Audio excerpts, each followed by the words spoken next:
1880 میں مولانا الیاس صاحب پیدا ہو رہے ہیں۔ ان کے والد مولانا اسماعیل صاحب رحمۃ اللہ علیہ یہ صدیقی خاندان سے تھے، ان کی والدہ بھی صدیقی خاندان سے ہیں۔ یہ مظفر نگر کے تھے، والدہ کاندلہ کی تھی، یہ دوسری شادی سے تھے۔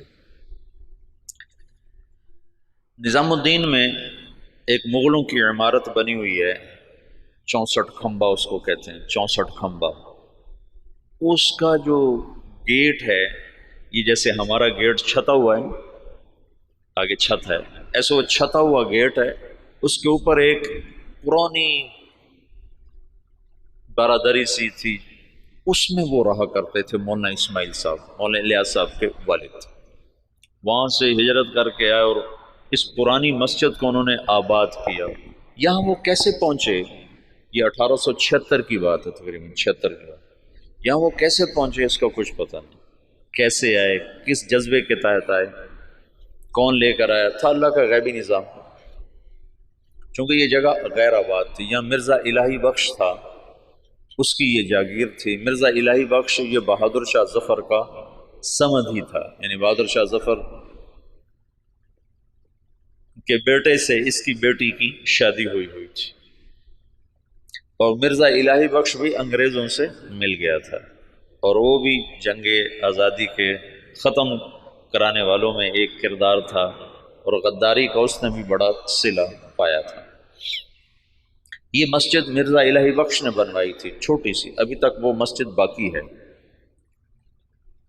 تو ایک دفعہ مولانا اسماعیل صاحب یہ باہر نکلے ڈھونڈنے کے کوئی آدمی ملیں تو ان کو مسجد میں لاؤں، کہ ویران جگہ تھی۔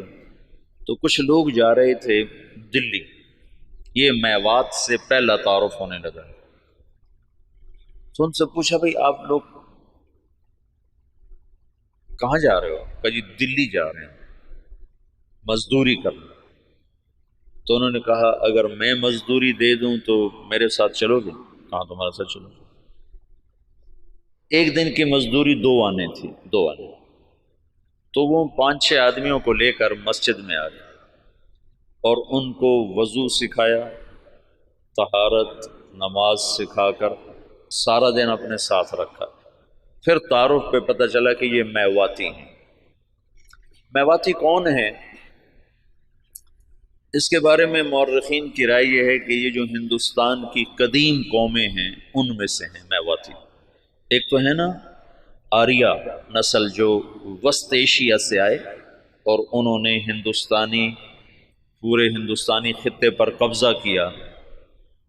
آریہ نسل کے لوگ راجپوت اور جاٹ یہ کہلائے، اور ان کی اور کئی قسمیں بنی۔ جو لوگ یہاں قدیم آباد تھے ان میں سے ایک قوم میو بھی ہے، یہ ہندوستان کی قدیم آباد قوم ہے، اور یہ بہت مار دھاڑ والے اور بہت زیادہ لڑائی مار کٹائی والے، لوٹ مار ان کا پیشہ تھا، کوئی مہذب زندگی ان کی نہیں تھی۔ مولانا محمد اسماعیل صاحب رحمۃ اللہ علیہ نے سب سے پہلے ان کو اپنا گرویدہ بنایا۔ تو انہوں نے جا کر واپس کہا کہ آج تو بڑے آسان کام ملے، صرف اٹک بیٹک تھی، نماز اور منہ ہاتھ دھونا تھا اور دعانے مل گئے۔ بڑے سارے وہ حیران ہو گیا، بڑا اچھا کام ملا بھائی، کوئی مسئلہ ہی کوئی نہیں، نہ کوئی پتھر توڑے نہ کوئی وزن اٹھایا، اور کام ہمارا بڑا چوکھا ہو گیا۔ یہ ابتدا ہے۔ مولانا الیاس صاحب رحمۃ اللہ علیہ، یہ مولانا اسماعیل صاحب کا جو دوسرا نکاح ہے یہ 1868 میں ہوا، دوسرا نکاح۔ مولانا الیاس صاحب رحمۃ اللہ علیہ سے پہلے مولانا یحییٰ صاحب پیدا ہوئے، اور پہلی بیوی سے مولانا محمد صاحب تھے، اور 1880 کے آس پاس میں مولانا الیاس صاحب پیدا ہوئے، اور 1898 میں مولانا اسماعیل صاحب کا انتقال ہو گیا، تو ان کی جگہ ان کے بڑے بیٹے مولانا محمد صاحب یہاں بیٹھے۔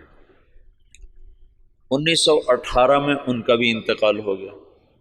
مولانا الیاس صاحب رحمۃ اللہ علیہ کی 1912 میں شادی ہوئی، 1915 میں پہلا حج کیا اپنے شیخ مولانا خلیل احمد کے ساتھ، گنگوہ میں تعلیم حاصل کی۔ 1906 میں مولانا گنگوہی کا انتقال ہوا ہے، تو ان کے ہاں سے پھر یہ دارالعلوم دیوبند میں آ گئے، وہاں تعلیم مکمل فرمائی۔ پھر 1912 میں ان کی شادی ہوئی۔ 1915 میں پہلا حج مولانا خلیل احمد صاحب کے ساتھ تشریف لے گئے۔ اس وقت یہ سہارنپور میں پڑھاتے تھے، اپنے شیخ کے ساتھ پڑھاتے تھے۔ مولانا خلیل احمد صاحب رحمۃ اللہ علیہ وہیں رہ گئے، ہجرت کر کے گئے تھے، وہ واپس نہیں آئے۔ باقی حضرات واپس آئے نہیں، اس وقت نہیں، ساتھ ہی واپس آئے، بعد میں گئے۔ تو 1918 میں مولانا محمد صاحب کا انتقال ہوا، تو مولانا الیاس صاحب رحمۃ اللہ علیہ وہاں تشریف لائے، جنازے میں شرکت فرمائی۔ تو مقامی لوگوں نے، میواتیوں نے کہا کہ اب یہ جگہ خالی ہے تو اس کو آپ آباد کریں۔ تو مولانا نے فرمایا کہ میں اپنے شیخ سے پوچھوں گا۔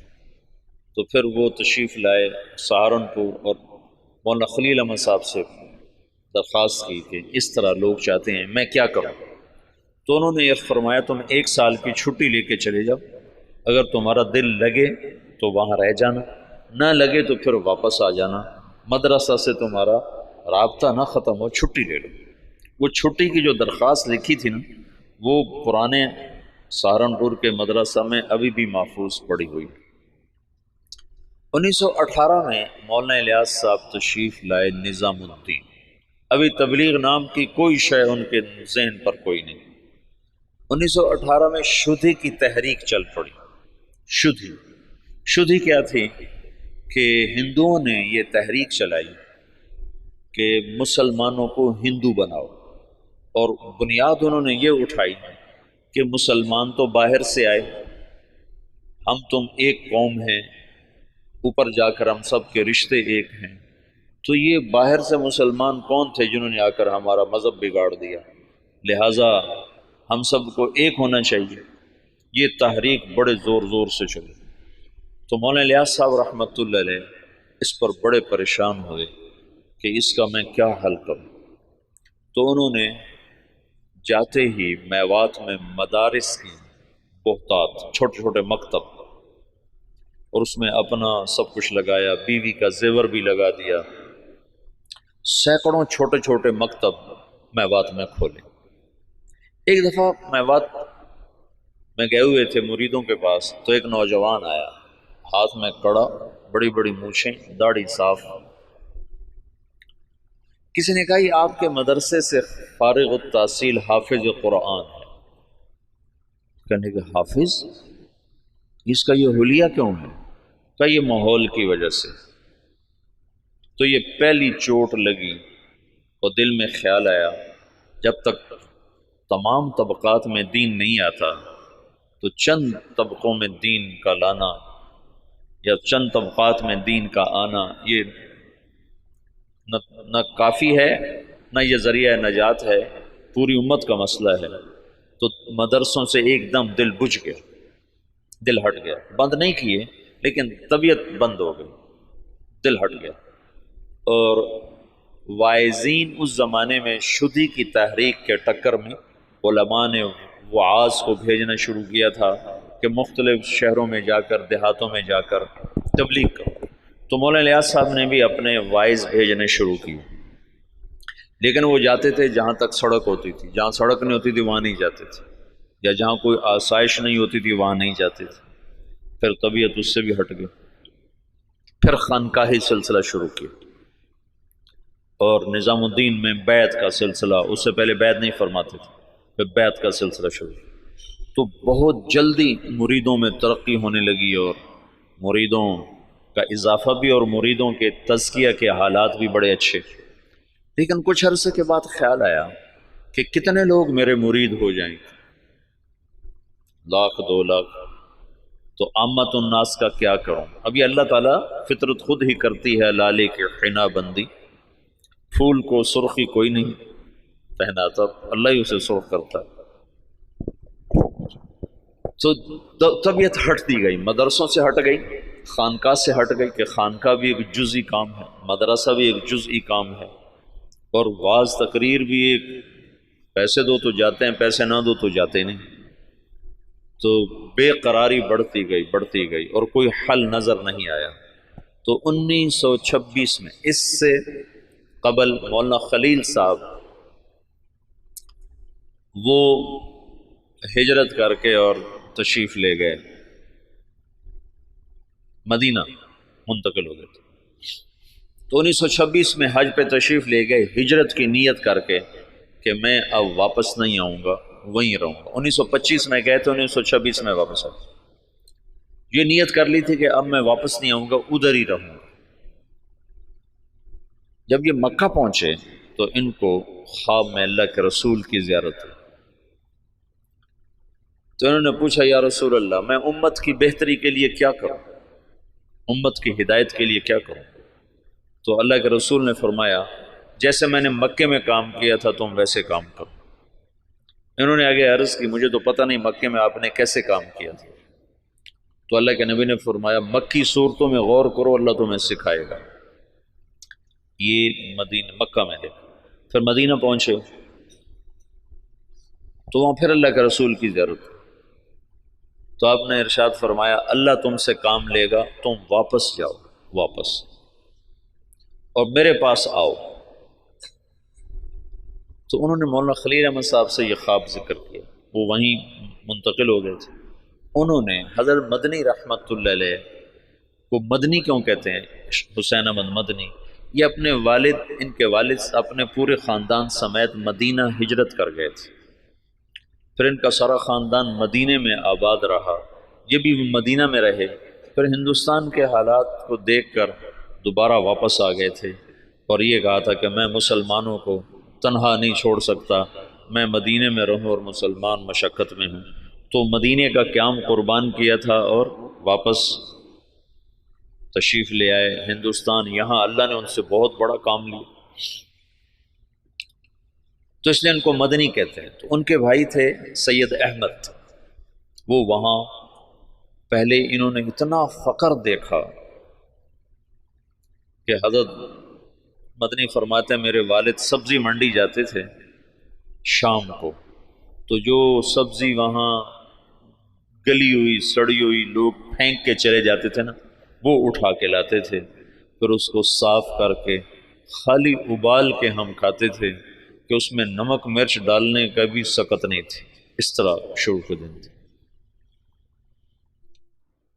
لیکن سید احمد کو اللہ نے صلاحیتیں دیں، انہوں نے شاہ عبدالعزیز سے پتہ نہیں کیسے تعلق بنایا، وہ الگ داستان ہے۔ ان کے بیٹے سید حبیب نے اس سے بھی آگے، اب ان کی نسل وہاں اربوں پتی، بڑے بڑے ان کے محل ہیں، یہ تمہارے حسنین کو 4 گنا کریں تو تب ان کا محل بنتا ہے، اس سے بھی 4 گنا بڑی 4 دیواری ہے جس میں وہ رہ رہے ہیں، احد کے قریب ان کے محلات ہیں۔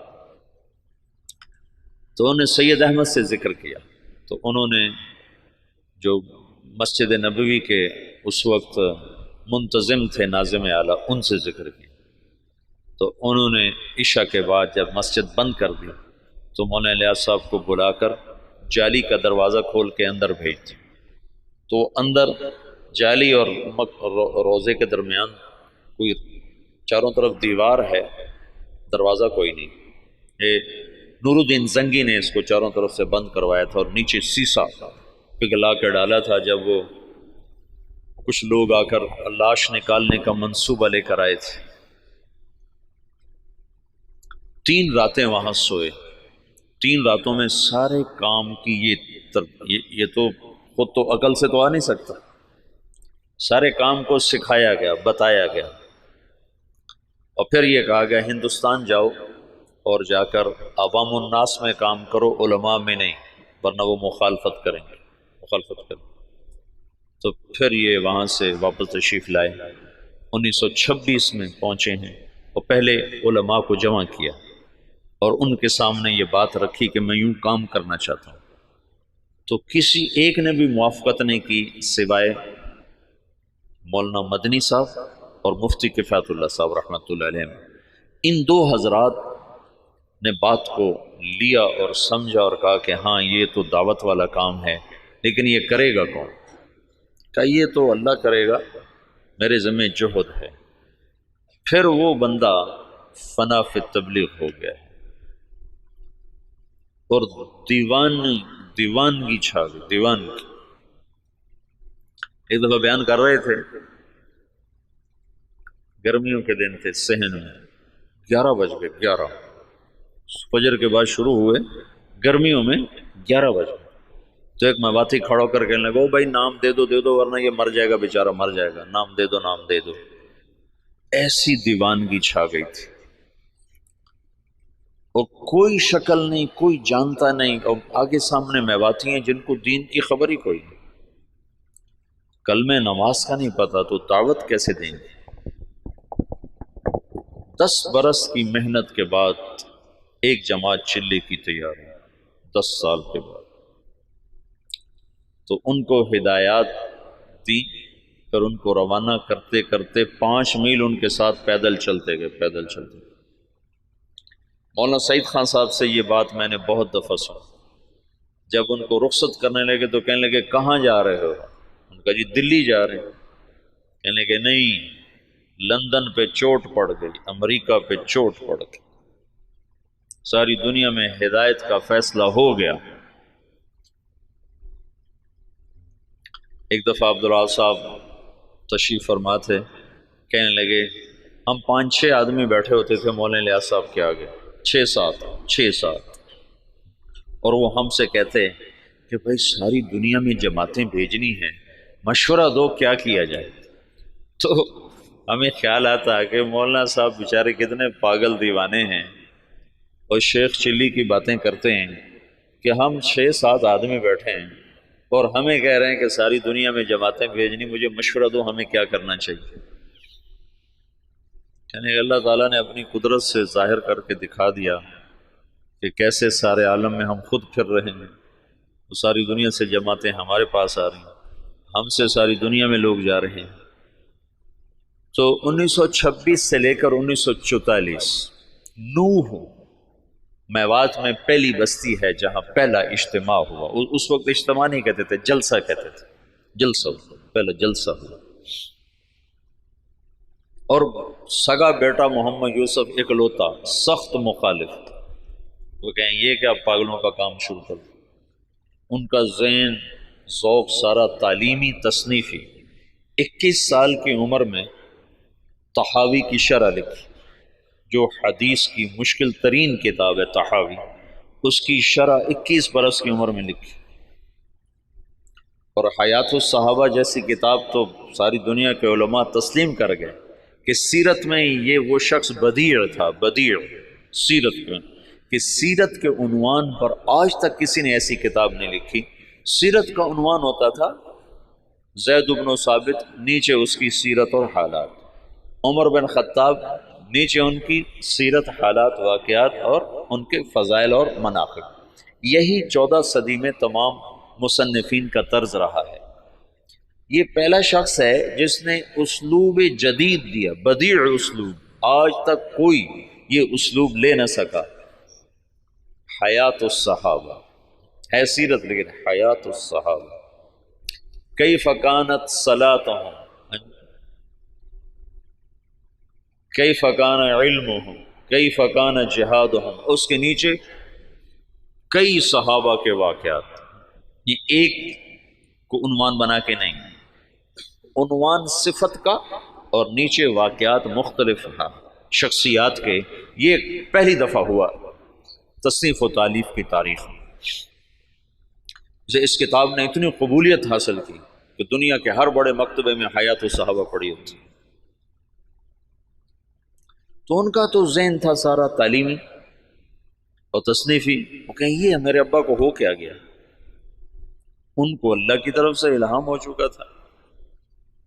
تو باپ بیٹے میں ٹکراؤ ہے، مولانا انعام صاحب رحمۃ اللہ علیہ، مولانا احتشام صاحب رحمۃ اللہ علیہ، یہ حضرت مولانا الیاس صاحب کے ساتھ مولانا الیاس صاحب رحمۃ اللہ، اب مولانا سعید احمد خان صاحب، یہ ساتھی ہم نوا، اور بیٹا محمد یوسف سخت مخالف۔ میاں جی بدر الدین رحمۃ اللہ علیہ تھے، میں ان سے ملا تھا نظام الدین میں، 82-83 میں گیا تھا۔ مجھ سے کہنے لگے کہ ہمیں مولانا الیاس صاحب بھیجتے کہ جاؤ یوسف کو کارگزاری سناؤ، شاید اس کا کوئی دل نرم پڑے۔ تو جب ہم جاتے تو اپنے لکھنے پڑھنے میں لگے ہوتے تھے تو ہمیں دیکھتے ہی کہتے مجھے پتہ چل گیا تمہیں بوڑھے نے بھیجا ہے کہ جاؤ اس کو کارگزاریاں سناؤ، بھاگ جاؤ، میرے پاس کوئی وقت نہیں تمہاری فضولیات سننے کے لیے۔ کہ ہمیں بھگا دیتا تھا مولوی سے، کہتا تھا مجھے پتہ ہے تمہیں بڈھے نے بھیجا ہے کہ جاؤ اسے کہانیاں سناؤ، میں نہیں آتا تمہاری کہانی ہوں۔ تو بیٹا ایسے مخالف تھا۔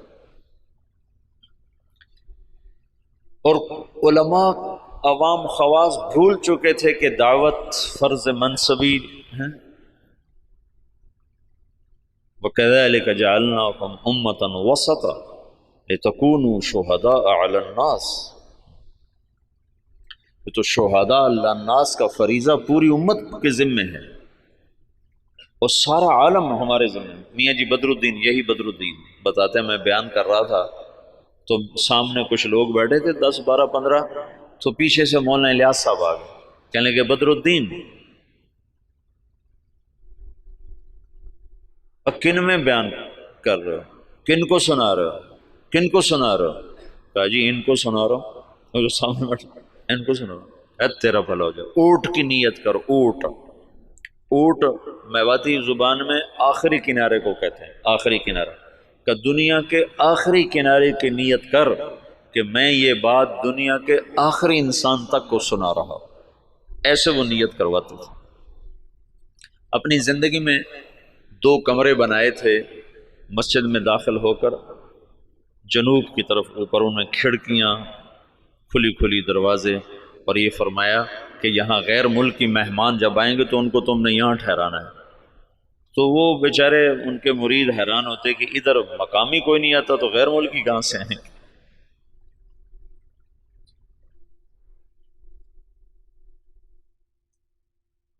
میاں جی دین محمد تھے جو حضرت مولانا الیاس صاحب کے ابتدائی خدام میں تھے، اور جو جماعت مولانا الیاس صاحب نے حضرت تھانوی کے خانقاہ تھانہ بھون بھیجی تھی، اس میں وہ اس جماعت میں ان کی تشکیل تھی۔ وہ کہتے ہیں، ایک دفعہ مجھ سے کہنے لگے کہ مولوی صاحب ہمیں حضرت جی کہتا تھا تم امریکہ جاؤ گے، امریکہ۔ تو ہم تو اتنے سیدھے سادے دیہاتی تھے کہ ہم یوں سمجھتے تھے امریکہ دلی سے آگے کسی شہر کا نام ہے، دلی سے آگے کسی شہر کا نام ہے جو ہمیں کہتا ہے کہ تم امریکہ جاؤ گے۔ یہ تو ہمیں بعد میں پتہ چلا وہ تو دنیا ہی اور ہے جہاں وہ کہتا تو تم جاؤ گے۔ تو جہاز کچھ نہ کچھ اس زمانے میں چل گئے تھے، تو کبھی اوپر سے کوئی جہاز گزرتا تو اس کو میواتی میں کہتے تھے اڑن کھٹولا۔ تو مولانا الیاس صاحب کہتے ہیں ان اڑن کھٹولوں میں تم تبلیغ کرنے جاؤ گے۔ تو ہم تو گدھوں پہ سوار ہونے والے تھے، ہم کہیں مولوی الیاس ہمارا مذاق اڑاتا ہے کہ ہم تو گدھوں پہ سوار ہونے والے، ہم اڑن کھٹولوں میں کہاں بیٹھیں گے؟ تو اللہ نے ان کو اڑن کھٹولوں میں بٹھایا۔ تو ابتدائی ادھر 1926 میں 1918 میں مولانا الیاس صاحب آ کر بیٹھے ہیں نظام الدین، اور 1918 میں برطانوی فوجیں مشرق وسطیٰ میں داخل ہوئی ہیں، اور 1919 میں شام فتح ہوا ہے۔ فرانسیسی فوجوں نے شام کو فتح کیا اور شام کو 3 حصوں میں تقسیم کر دیا۔ ایک کا نام سوریہ رکھا، ایک کا نام لبنان رکھا، اور ایک کا نام اردن کر دیا، اور شام کو 3 حصوں میں تقسیم کر دیا۔ اور 1926 میں اسرائیل کو بنانے کا منصوبہ مکمل ہو گیا کہ اسرائیل بنایا جائے۔ ادھر 1926 میں دعوت کا کام چلا جس کا آخری سرا مہدی سے جا کے ملتا ہے، اور ادھر 1926 میں یہودیت کا کام چلا جس کا آخری سرا دجال کے ساتھ جا کر ملتا ہے۔ یہ آپس میں یہ تانے بانے میرے اپنے بنائے ہوئے ہیں، میں سنے نہیں ہیں، لیکن جو کچھ پڑھا ہے اس کے مطابق میں ایک ترتیب ذہن میں آئی کہ ادھر دعوت کا کام بھی ہدایت پر ختم ہو گیا۔ 1964 میں پہلی جماعت گئی جو گنڈا، 1964، 4 آدمی، اس میں ایک ابھی بھی زندہ ہیں، عبدالرشید صورتی صاحب جو کراچی کے امیر ہیں۔ تو کہنے لگے وہاں ایک بہت بڑے شیخ تھے، ان کی ہم گئے ملاقات کے لیے، تو ان کا بہت بڑا ہال کمرہ تھا، وہ مریدوں سے بھرا ہوا، اور ایسے مراقبے میں بیٹھے تھے، ایسے بالکل گردن ایسے جھکائی ہوئی تھی۔ ہم 4 آدمی کمرے میں داخل ہوئے، اور یہ پہلی جماعت ہے، آج تک کوئی کسی کو پتہ ہی نہیں کہ تبلیغی جماعت پاکستان میں کوئی نہیں جانتا تھا 1964 میں، باہر کون جانتا، اور یوگنڈا۔ تو جو ہی ہم اندر داخل ہوئے تو انہیں ایک دم سر اٹھایا، کہا مرحباً بجیش المہدی، مرحباً بجیش المہدی، مرحباً بجیش المہدی، 3 دفعہ انہوں نے اس کو دہرایا اور ہمارا بڑا زبردست اکرام کیا۔ تو دعوت کی انتہا وہاں جاتی ہے اور یہودیت کی انتہا دجال تک جاتی ہے۔ یہ دونوں طاقتیں جب ٹکرائیں گی تو اللہ دجالی فتنے کو ختم فرمائے گا اور ایمان اور ایمان والوں کو اللہ تعالیٰ عزت اور بلندی عطا فرمائے گا۔ یہ دونوں ایک وقت میں شروع ہوئے۔ 1926 میں جب ان کا اقتدار مستحکم ہو گیا تو انہوں نے یہ طے کیا کہ یہودیوں کو دوبارہ لا کے آباد کیا جائے اور یہاں ایک اسرائیلی یہودی ریاست بنائی جائے۔ سیہونی تحریک جس کو کہتے ہیں، سیہون ایک پہاڑ ہے جہاں داؤد علیہ السلام عبادت کیا کرتے تھے بقول ان لوگوں کے، تو سیہون کے نام سے سیہونی تحریک نے اپنا نظام چلایا تو اسرائیل وجود میں آیا۔ اس کا آخری سرا دجال کے ساتھ ملتا ہے، لد، باب و لد جو ان کا سب سے بڑا اڈا ہے جہاں دجال قتل ہوگا۔ تو اللہ تعالیٰ نے مولانا الیاس صاحب رحمۃ اللہ علیہ سے دعوت کو اس وقت اٹھایا جب دعوت کے نام کو جاننے والے علماء بھی نہیں تھے، وہ بھی اسے اوپرا سمجھتے تھے اور ان کے ہاں بھی اس پر انکار شدید تھا، لیکن اس بندے کے گشتوں نے آہستہ آہستہ آہستہ آہستہ فضا کو ہموار کرنا شروع کیا۔ پھر مولانا الیاس صاحب نے بڑے بڑے علماء کو بلایا کہ اب آپ کے میوات کا دورہ کرو، تو انہوں نے میوات میں دیکھا زندگی کو بدلا ہوا، حالات کو پلٹا کھایا ہوا، تو کچھ اعتراف زبانوں پہ آنے لگا۔ 1944 میں جب دنیا سے جا رہے تھے تو میوات میں صرف باقی نہیں، صرف میوات میں بہت اچھی فضا کام کی پیدا ہو چکی تھی، اور کچھ دہلی شہر میں۔ عبدالعاظ صاحب مولانا الیاس صاحب کی وفات سے 6 مہینے پہلے پہنچے ہیں نظام الدین، پھر اس کے بعد تبلیغ کے ہو کے رہ گئے، پھر ساری زندگی اور کوئی کام نہیں۔ مولانا الیاس صاحب کے اس وقت 6 ماہ باقی تھے، اور اس وقت وہ شدید بیمار تھے۔ جب عبدالعاظ صاحب کو پتہ چلا، یہ وہاں دلی میں نوکری کرتے تھے، ان کو پتہ چلا کہ نظام الدین میں کوئی بزرگ ہیں جو لوگوں کو نمازی بناتے ہیں۔ اس وقت یہ شروع میں ہم نے بھی ایسے ہی سنا کہ ایک تبلیغی جماعت ہے جو لوگوں کو نمازی بناتی ہے۔ تبلیغ کی گہرائی تو کیا زبردست چیز ہے۔ تو کہنے لگے میں دیکھنے گیا کہ بھائی وہ کیسے نمازی بناتے، تو بس وہ جو پہلی دفعہ گئے تو وہیں کے ہو کے رہے۔ مولانا سعید خان صاحب کو 4 سال کی صحبت نصیب ہے، مولانا الیاس صاحب کی صحبت میں 4 برس رہے، مسلسل 4 برس گزارے۔ مولانا عبید اللہ صاحب رحمۃ اللہ علیہ وہ تو بہت پہلے فوت ہو گئے تھے، 1989 میں فوت ہو گئے تھے، تو ان کو بھی کافی لمبا عرصہ مولانا الیاس صاحب کی صحبت نصیب رہی۔ بیٹے مخالف تھے، تو 1944 میں جب مولانا الیاس صاحب کا انتقال ہونے لگا ہے تو انہوں نے مولوی یوسف صاحب کو بلا کر کہا بیٹا آجا مل لے میں جا رہا۔ وہ جو سینے سے لگایا اس میں نسبت اللہ نے منتقل فرما دی، اور مولانا یوسف صاحب نے فرمایا اپنے باپ کے مرنے سے 1 دن پہلے مجھے تبلیغ پہ 100 اعتراض تھے، 100 اعتراض۔ باپ کے مرنے کے بعد اللہ نے تبلیغ کا کام کھولا۔ مولانا الیاس صاحب تبلیغ کے کام کو اجمالی طور پر چھوڑ گئے تھے، مولانا یوسف صاحب نے اس کو کھولنا شروع کیا۔ دن میں 18 گھنٹے بولنے والا آدمی تھا، سوائے سونا اور نماز اور لکھنا، ان 3 اوقات کے علاوہ وہ شخص کی زبان بند نہیں، مسلسل جیسے اللہ بلوا رہا تھا۔ بھرپور جوانی میں چلے گئے، 48 برس کی عمر میں انتقال فرمایا۔ 27 سال کی عمر میں امیر بنے، بالکل نوجوان بلکہ بچے۔ اور مولانا سعید خان صاحب رحمۃ اللہ علیہ فرمانے لگے مولوی یوسف ہمارے ساتھ اٹھتا بیٹھتا کھیلتا تھا، لیکن جب وہ امیر بنا تو آہستہ آہستہ اس کا روب ہمارے اوپر چھاتا چلا گیا، اور اپنی جہد اور قربانی سے ان کی ہیبت ہمارے دلوں پہ قائم ہو گئی۔ ایک دفعہ 3 گھنٹے بیان فرمائے اس حال میں کہ یہاں ایک پھوڑا تھا جس سے خون مسلسل رس رہا تھا، تو ایک آدمی پاس بیٹھا ہوا تھا، وہ یہاں رکھتا تھا کپڑا، جب وہ خون سے تر ہو جاتا تو تو وہ ہٹا لیتا، دوسرا رکھتا تھا، پھر وہ خون سے تر ہو جاتا، وہ ہٹا لیتا، پھر وہ تیسرا رکھتا تھا، اور وہ مسلسل بیان فرماتے ہیں۔ باپ والی کیفیت منتقل ہو گئی کہ مولانا الیاس صاحب کے یہاں پھوڑا نکل آیا، پھوڑا اس کو کٹ دینا تھا، کٹ دینے میں تکلیف ہونی تھی، تو مشورہ کر رہے تھے کہ اس کو کریں کیسے۔ تو مولانا الیاس صاحب کو پتہ چلا تو انہوں نے فرمایا ایسا کرو، کچھ میواتی میرے آگے بٹھا دو، پھر جو مرضی مجھ سے کر لیں۔ تو انہوں نے کچھ میواتی آگے بٹھائے، مولانا الیاس صاحب نے بیان کرنا شروع کر دیا اور ہاتھ یوں کر دیا، تو انہوں نے سارے ہاتھ کو کھرچ کھرچ کے صاف کیا، لیکن ان کا ہاتھ ایسے بھی نہیں ہوئے، وہ یوں بھی نہیں ہوئے۔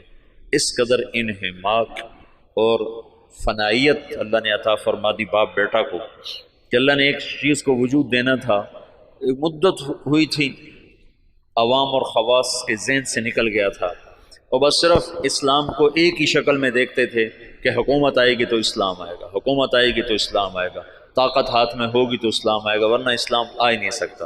اور انقلاب کا مطلب صرف حکومت کی تبدیلی کو لے لیا تھا۔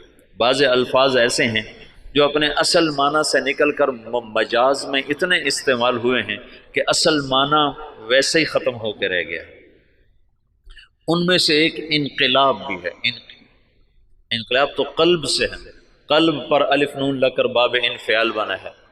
انقلاب ہے پلٹ جانا، دل کا پلٹ جانا۔ جب قلب سے ہے تو ادھر زیادہ جوڑ ہونا چاہیے، لیکن پھر کثرت استعمال ہوا انقلاب کا حکومت کے بدلنے پر، حالات کے انقلاب آ گیا، حکومت بدل گئی، انقلاب آ گیا، پیپل پارٹی آ گئی، انقلاب آ گیا، نون لیگ آ گئی، انقلاب آ گیا، قاف لیگ آ گئی۔ تو انقلاب جیسے برباد، وہ تو برباد ہو گیا۔ برباد، برباد کا کیا مطلب ہے؟ برباد کا مطلب ہے جس کا نقصان ہو جائے وہ تو برباد ہو، جس کا کوئی بہت بڑا حادثہ ہو جائے وہ تو برباد ہو گیا، جس کا کاروبار بیٹھ جائے وہ تو برباد ہو گیا۔ حالانکہ برباد یہ مرکب ہے، فارسی کا لفظ ہے، مرکب ہے۔ برباد، بر باد، بر الگ ہے، باد الگ ہے۔ بر کہتے ہیں اوپر اور باد کہتے ہیں ہوا کو، تو بر باد کا مطلب ہے ہوا کے اوپر۔ یہ مطلب تمہیں معلوم تھا پہلے؟ یہ اپنے اصل مطلب میں کبھی استعمال ہی نہیں ہوا۔ بر باد، جس کی دکان بیٹھ جائے وہ ہوا میں اڑ رہا ہوتا ہے۔ یہ تو ایک تعبیر ہے کہ جیسے پتا ٹوٹتا ہے نا، پتا ٹوٹتا ہے پھر وہ ہوا کے رحم و کرم پر ہو جاتا ہے، اس کی کوئی منزل نہیں رہ جاتی نا، ہوا کے جھونکے جدھر لے جائیں وہ ادھر کو اس کی سمت ہو جاتی ہے۔ ایسی جو کسی نقصان میں حالات کی جکڑ میں آتا ہے تو اس کو کوئی رہ نہیں جاتا، اپنے بھی آنکھیں پھیر جاتے ہیں، خون بھی سفید ہو جاتے ہیں، تو وہ ایسے ہو جاتا ہے جیسے ہوا کے دوش پر کہ کوئی اس کا پرسان حال کوئی نہیں۔ تو اس لیے برباد کو وہاں سے یہاں ڈال دیا گیا۔ تو پچھلے 200 سال سے انقلاب کا لفظ بھی صرف اور صرف حکومت کی تبدیلی پر بولا جاتا ہے، حالانکہ انقلاب اصل معنی میں تو دل کا بدل جانا ہے۔ انقلب، دل بدل گیا۔ تو پچھلے 200 سال سے یہ ذہن بن گیا ہے کہ بغیر حکومت کے نہ دین آ سکتا ہے نہ حالات سدھر سکتے ہیں۔ مولانا الیاس صاحب نے اس کو رد کر کے دکھایا کہ نہیں، دین دعوت سے آتا ہے، حکومت سے نہیں آتا، اور دعوت تمام شعبوں کو زندہ کرنے کا واحد راستہ ہے۔ نبی جب آتا ہے تو سامنے کتنے شعبے ہیں جو بگڑے ہوئے ہوتے ہیں، وہ صرف دعوت کو زندہ کرتا ہے، شعبے خود زندہ ہو جاتے ہیں۔ جیسے صحت کو زندہ کر دیا جائے تو جسم کے سارے شعبے خود زندہ ہو جاتے ہیں، قوت کو بحال کر دیا جائے تو جسم کے سارے شعبے خود بخود بحال ہو جاتے ہیں۔ قوت بحال نہ ہو تو اس کو دوڑایا جائے تو بیچارہ کیسے دوڑے گا؟ کہ یہ جو امت ہے یہ اس بیمار بوڑھے گھوڑے کی طرح ہے، اس پر اسلام کہاں سے آئے؟ اس کی جوانی کو لوٹایا جائے گا تو اس پہ اسلام آئے گا۔ حکومت اسلام نہیں لا سکتی، ناممکن ہے۔ زیادہ زیادہ نماز پہ دکانیں بند کرا دے گی، تو کوئی بے وضو پڑھ لے تو پھر کیا کرو؟ میرے اپنے اسکول کا واقعہ نہیں تو میں سناتا ہوں، جب میں سنٹر ماڈل اسکول میں تھا تو خود میں نے بے وضو نمازیں پڑھی. طالب صاحب سردیوں کا زمانہ وضو کیڑا کرے, اللہ اکبر. طالب صاحب کی نماز, تو وہ عشاء کی نماز ہو رہی تھی اور میرے کمرے میرے برابر میں اس کا بستر تھا. جاوید نذیر اس لڑکے کا نام تھا, یہ مرید کے اچھے زمیندار گھر کا تھا. تو اس میرے پاس آ کر کھڑا ہوا اور اس نے آ کر 4 رکعت نماز عشاء کی نیت باندھی. 4 رکعت نماز عشاء واسطے طالب حسین دے, اللہ اکبر. حکومت ایسا اسلام لائے گی واسطے طالب حسین دے, جو ایسی نماز پڑھے گا وہ تو کافر ہو جائے گا, نہ پڑھے تو اس سے تو کافر نہیں ہوتا نا, لیکن اگر ایسا کرے گا تو اسلام سے نکل جائے گا. قوت کبھی, اس لیے تو کبھی نبی کو طاقت دے کے نہیں بھیجا گیا, بعد میں طاقت آئی اللہ جو اللہ کے نبی کو حاصل ہوئی بعد میں ہوئی. پہلے تو فقیر بن کے کھڑے ہوئے کہ نہ کوئی مال کے لالچ میں کلمہ پڑھے, نہ کوئی تلوار کے خوف سے کلمہ پڑھے, صرف اللہ کے تاثر سے کلمہ دل میں اترے. تو چونکہ اسلام نے ایک عروج دیکھا تھا, تو جو ہمارے قائدین تھے وہ اس عروج کو تصور میں لے کر اعادہ عروج کی جہد کرتے رہے. وہ جو ذوف اسلام تھا اس کو دور کرنے کی کوشش ہی نہیں کی کہ انگریز کیوں آیا. مولانا حفظ الرحمان صاحب آئے سیوہاروی, یہ میاں جی دین محمد پاس بیٹھے ہوئے, مولانا الیاس صاحب, اور مولانا حفظ الرحمان آئے. حضرت دعا کریں انگریز نکل جائے. مولانا الیاس صاحب چپ بیٹھے. حضرت دعا کریں انگریز نکل جائے, چپ بیٹھے. حضرت دعا کریں انگریز نکل جائے. تو مولانا الیاس صاحب ایک دم جوش میں آئے, کہ کوئی لوگ تیار کر لیے ہیں جو انگریزوں کے بعد حکومت کو سنبھالیں گے. کوئی لوگ تیار کر لیے ہیں. وہ کہ چپ. کہ جو انگریزوں کے بعد آئیں گے وہ ان سے برے ہوں گے کہ انگریز ہمارے بزرگوں کے گناہ کی سزا میں آئے, اور جو موجود آئیں گے ہمارے گناہوں کی سزا میں آئیں گے. اور مجمع کو تیار کیے بغیر کام نہیں چلتا ہے. تو انگریز تو چلا گیا, لیکن جتنا اسلام پاکستان میں ذبح ہوا, مدنی فرمایا کرتے تھے ہندوستان میں مسلمان ذبح ہوں گے اور پاکستان میں اسلام ذبح ہوگا. یہ مولانا الیاس صاحب نے پرانا سبق زندہ کیا کہ دعوت وہ واحد سبب ہے جس سے دین آتا ہے. اور میں چلنا ہی نہیں چاہتا, تو مجھے زبردستی کیسے چلاؤ گے؟ تم مجھے زبردستی نماز پڑھاؤ گے تو کتنی پڑھا لو گے؟ اور جو 90% اخلاقیات ہیں وہ کیسے لاؤ؟ ماں کی خدمت کیسے کرواؤ؟ باپ کے آگے چپ رہنا کیسے سکھاؤ؟ بیوی سے حسن سلوک کیسے سکھاؤ؟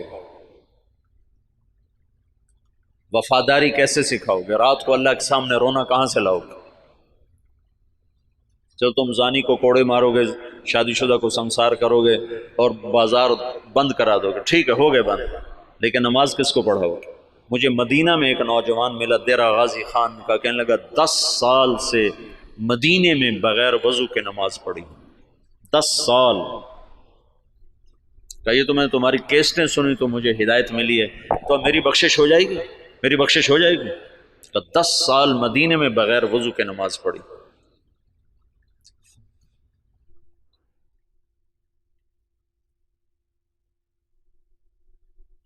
چونکہ اسلام کا سیاسی پس منظر 1000 برس سے زیادہ ہے, تو جب زوال آیا تو قائدین کا ذہن ادھر گیا کہ اس زوال کو دور کیا جائے, زوال دور کیا جائے اور مسلمانوں کو دوبارہ شان و شوکت پہ لایا جائے.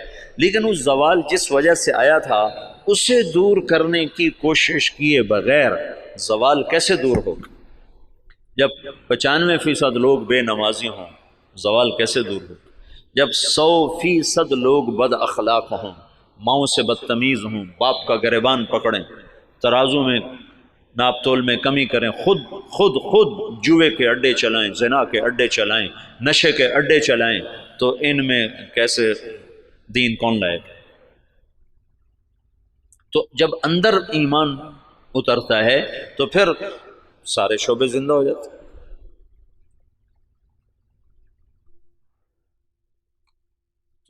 مولانا الیاس صاحب کے ذریعے سے پرانا سبق زندہ ہوا کہ دعوت وہ سبب ہے جس کے ذریعے سے اللہ نے ہر دور کے باطل کو توڑا, ہر دور کے باطل کو توڑا.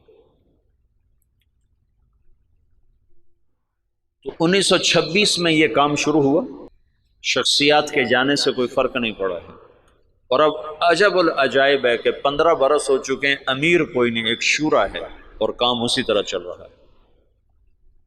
اور عجب العجائب ہے کہ گونگے بھی دین کے داعی بن کے چل رہے ہیں۔ ابھی 1 سال کی جماعت گونگوں کی یمن سے کام کر کے واپس آئی اور 7 مہینے کی دوبارہ ملائیشیا جانے کے لیے تیار کھڑی۔ یہ اسلامی تاریخ میں پہلی دفعہ ہو رہا ہے کہ گونگے دین کے داعی بن جائیں۔ اور پہلی دفعہ جب سے سورج چمک رہا ہے، کانگو کے جنگلوں میں جماعت پہنچی جہاں اتنے قد کے بونے رہتے ہیں، بونے، اقزام، وہ 4 فٹ کا بڑا جوان ہوتا ہے، جس کا قد 4 فٹ ہو وہ سب سے نمایاں نظر آتا ہے۔ یا 4 فٹ والے تو ہم گودی میں اٹھائے پھرتے، وہ 4 فٹ والا بڑا جوان ہوتا ہے۔ آم کا 3 فٹ، 3.5 فٹ، 3.25 فٹ، اور 4 فٹ والا بڑا چوڑا ہو کے چلتا ہے، اور ننگے رہتے ہیں، مرد عورت کوئی کپڑا استعمال نہیں کرتا، اور کوئی باہر کی دنیا سے ان کا تعلق کوئی نہیں ہے۔ سانپ کاٹے تو علاج ان کا جنگل میں موجود ہے، کانٹا چبھنے سے سانپ کے ڈسنے تک سارا علاج اپنے جنگل سے کرتے ہیں۔ غذا ان کی جنگل کے جانور ہیں، ہر چیز کھاتے ہیں، اور طاقتور اتنے ہیں کہ ہر آدمی 5 سے 6، 7 سے 8 شادیاں کرتا ہے، کوئی کشتے نہیں کھاتے۔ کتنے لوگ بیچاروں کے گردے مر ختم ہو گئے کشتوں کے چکر میں، گردے گنوا بیٹھے، گولی اندر تے دم جلندر چلا گیا۔ ان کو اللہ نے ایسی قدرتی طاقت دی ہوئی ہے، اور جب سے وہ پیدا ہوئے انہوں نے اسلام کا نام نہیں سنا۔ آج سے 12 برس پہلے وہاں پہلی تبلیغی جماعت پہنچی، مالی سے جماعت بنی، مالی ہو گئے کانگو، کانگو سے گئے جنگل، اور جنگل کے ترجمان ساتھ لیے، انہوں نے وہاں دعوت کا کام چلایا، تو 270 آدمی پہلی دفعہ مسلمان، اور ان کو لباس، وہ بیچارے لباس پہن کے اوکھے ہو گئے، ایک ہی کیتا جو سڑے نال ہے، اوکھے ہو گئے۔ تو ان میں ایک ان کا سردار، وہ حج کرنے کے لیے آج سے کوئی 8-9 سال پہلے حج کے لیے، تو کچھ علماء تھے جو تبلیغ کے بڑے مخالف تھے، تو ایک ہمارے دوست ہیں حسن کیمرونی، یہ حسن کیمرون کے کیمرون سے جماعت گئی، مالی نہیں، کیمرون سے جماعت گئی تھی۔ تو حسن کیمرونی ہے، وہ مدینہ میں پڑھے ہیں، پھر ریاض سے PhD کی ہے، بڑا فاضل آدمی ہے، وہیں رہتا ہے۔ تو اس نے مجھے یہ سارے حالات سنائے، وہ خود بھی اس میں شریک تھا، تو وہ اس بونے کو لے کر گئے ان علماء سے، تو ان کا تبلیغ والے یہ کرتے ہیں، تبلیغ والے یہ کرتے ہیں، یہ کرتے ہیں، یہ کرتے ہیں۔ ان کا یہ سب کچھ جو کرتے ہیں بالکل صحیح ہے، ان پر یہ سارے اعتراض ٹھیک ہیں، پر اس بونے کی کارگزاری سن لو کہ تبلیغ والے یہ بھی کرتے ہیں۔ جب انہوں نے سنے حالات تو وہ سارے رونے لگے اور کہنے لگے تبلیغ حق ہے، ہم نفس پرستی کا شکار، اور اب ان کی تعداد تقریباً کوئی 5000 کے قریب ہو چکی ہے، وہ 270 سے اب 5000 تک پہنچ چکے ہیں۔ جب یہ واحد تحریک ہے، پہلے خیر القرون کو چھوڑنے کے بعد، خیر القرون کا کوئی ٹکر نہیں، خیر القرون کے بعد یہ پہلی دفعہ دنیا میں ایسا ہوا ہے کہ کسی تحریک نے 6 بر اعظم کے مسلمانوں کو متاثر کیا۔ اس سے بڑی تحریک آج تک نہیں اٹھی، نہ اتنی شخصیتیں بہت بھاری بھاری اٹھ ہیں، ان کے سامنے مولانا الیاس صاحب کی شخصیت کوئی بڑی نہیں ہے، لیکن جو کام مولانا الیاس سے اللہ نے لیا ہے، یہ خیر القرون کے بعد کوئی ایسا کام نہیں کر سکتا جس میں اتنی وسعت ہو کہ وہ فیجی مشرق میں آخری کنارہ اور ہوائی مغرب میں آخری کنارہ، اور دونوں طرف سے لوگ سمٹ کے رائے میں پہنچ کے دین سیکھ رہے ہیں، یہ پہلی دفعہ دنیا میں ہے۔ ایک تو گونگے ہیں نا، چلو گونگا تو صبر کرتا، اسے آتا کچھ نہیں۔ مجھے کتنے لوگ ملے افریقہ سے آئے، 4 مہینے لگا رہے ہیں، اور ایک وہاں سے آیا ارجنٹائن سے 4 مہینے لگا رہا تھا، وہ اسپینش جانتا تھا، اور ہمارے پاس کوئی ترجمان نہیں تھا اسپینش زبان کا، پورے 4 مہینے بغیر ترجمان کے گزار کے چلا گیا۔ تم 4 دن گزار کے دکھا دو مولوی صاحبان، 5ویں دن تم نظر نہیں آؤ۔ 4 مہینے ایک لفظ نہیں سمجھا۔ میں نے ایک سے پوچھا، میں نے کہا تمہیں کیا فائدہ ہوتا ہے، تم سمجھ تو کچھ آتا نہیں، تو اس نے کہا ادھر اثر ہوتا ہے، ادھر اثر ہوتا ہے۔ تو میں یہ چاہتا ہوں تم تبلیغ میں بصیرت کے ساتھ چلو، میں یہ چاہتا ہوں تبلیغ کی عظمت تمہارے دل میں ہو۔ تھوڑی سی زندگی ہے، پتہ نہیں کب شام ہو جائے۔ میں تو موت کا ایک جھٹکا کھا چکا ہوں، دیکھ چکا ہوں کہ کتنی ناپائیدار زندگی ہے اور کتنی بے ثبات یہ دنیا ہے، اور کتنا دھوکے کا یہ جہان ہے کہ پتہ بھی نہیں چلتا اور وہ کیا۔ تو تھوڑی زندگی میں وہ کام کرو جس کا نفع تمہیں زیادہ ملے، جس کی واپسی تمہیں زیادہ ملے۔ تو تبلیغ کے سوا اس وقت کوئی میدان عمل میں ایسا عمل نہیں جس میں لگنے سے تم سارے عالم پر اثر انداز ہو جاؤ، ساری دنیا کے انسانوں تک تمہاری محنت کا اثر پہنچا۔ جبوتی جیسے غریب ملک میں آگے بھی اس سے بھی غریب علاقہ تھا تجرو، جہاں کشتی ڈوبی تھی، اس جنگل میں اجتماع ہوا، 3-4 ہزار کا مجمع جنگل میں جمع تھا۔ یا کتنے بڑے بڑے اشتہار لگتے ہیں، 300-400 سے زیادہ آدمی اکٹھا نہیں ہوتے، اور وہ جنگل، وہ ایک نکر اور ایک بنیان، یہ ان کا لباس تھا۔ 24 گھنٹے میں ایک وقت کھانا کھاتے۔ یہ جماعتیں جب جاتی ہیں نا تو ان کو دیکھ کے بڑے حیران، اچھا تم سارا دن کھاتے ہو، دن میں 3 دفعہ کھاتے ہو، 3 دفعہ کھاتے ہو۔ ان کو حیران ہو کر کہتے ہیں اتنا کھاتے ہو تم، بیمار نہیں ہوتے؟ بیمار تو ہوئے پڑے۔ غربت انتہا درجہ۔ میں ایسے ساحل سمندر پر تھا، میں ایسے گیا دیکھنے، تو سب کے وہ عصر کے بعد چائے پی رہے ہیں، چائے تو دیکھا وہ کالا کاوا پانی والا بغیر دودھ کے، ٹوٹی ہوئی پیالیاں، ٹوٹی ہوئی پرچیں، یہ ان کی بڑی عیاشی تھی کہ وہ سمندر کے کنارے چائے پی رہے تھے۔ نکر بنیان یہ ان کا لباس۔ وہاں تبلیغ پہنچ گئی، کوئی جانتا نہیں محمد الیاس کون ہے، کوئی جانتا ہی نہیں محمد یوسف کون ہے، انعام الحسن کون ہے، عبد الوہاب کون ہے، محمد سعد کون ہے، لیکن تبلیغ وہ ایسے کر رہے ہیں کہ جیسے رائمنڈ میں ہو رہی ہے، جیسے پاکستان میں ہو رہے۔ خود جبوتی والے ان کی زبان نہیں سمجھتے، وہ اور زبان، پہاڑ کی کوئی جنگلی زبان بولتے۔ تو تبلیغ کے معجزات اب نظر آتے ہیں، نظر، یعنی تبلیغ کی کرامت وہ نہیں جو چھپی ہوئی، نظر آتے ہیں۔